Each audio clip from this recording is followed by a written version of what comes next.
بسم الله الرحمن الرحيم. Subscribe to my channel. قل أوحي إلي أنه استمع نفر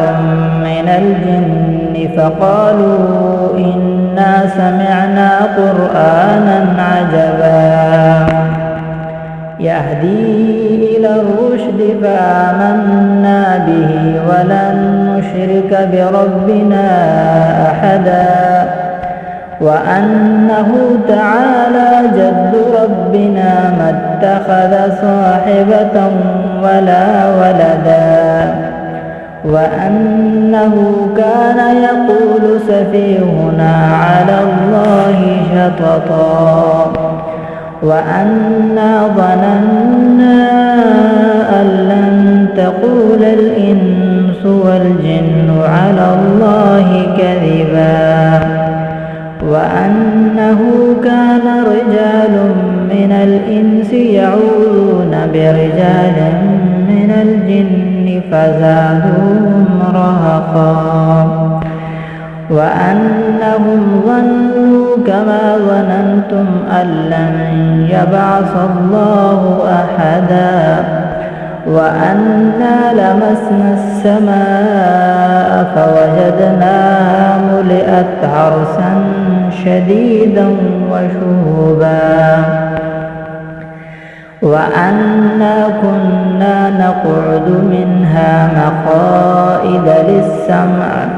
فمن يستمع الآن يجد له شهابا رصدا وأنا لا ندري أشر أريد بمن في الأرض أم أراد بهم ربهم رشدا وأنا منا الصالحون ومنا دون ذلك كنا طرائق قددا وأنا ظننا أن لن نعجز الله في الأرض ولن نعجزه حربا وأنا لما سمعنا الهدى آمنا به فمن يؤمن بربه فلا يخاف بخسا ولا رهقا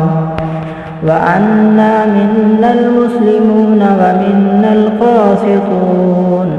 فمن أسلم فأولئك تحروا رشدا وأما القاسطون فكانوا لجهنم حطبا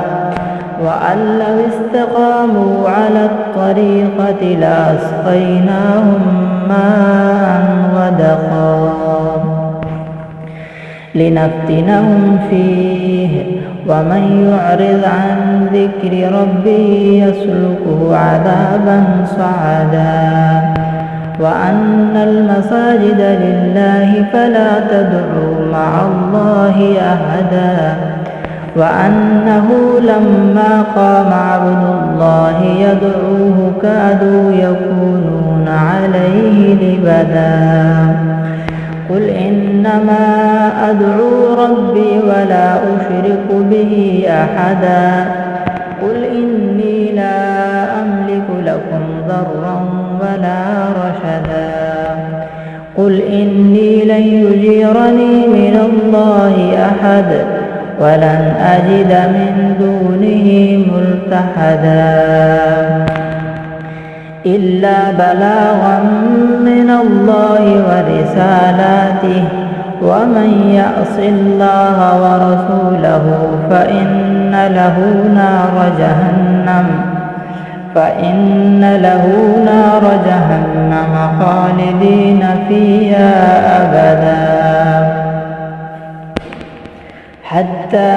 إذا رأوا ما يوعدون فسيعلمون من أضعف ناصرا وأقل عددا قل إن أدري أقريب ما توعدون أم يجعل له ربي أمدا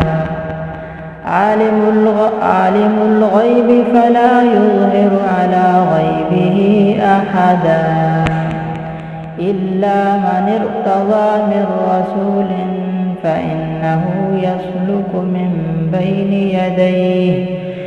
من بين يديه ومن خلفه رصدا ليعلم أن قد أبلغوا رسالات ربهم وأحاط بما لديهم وأحصى كل شيء عددا.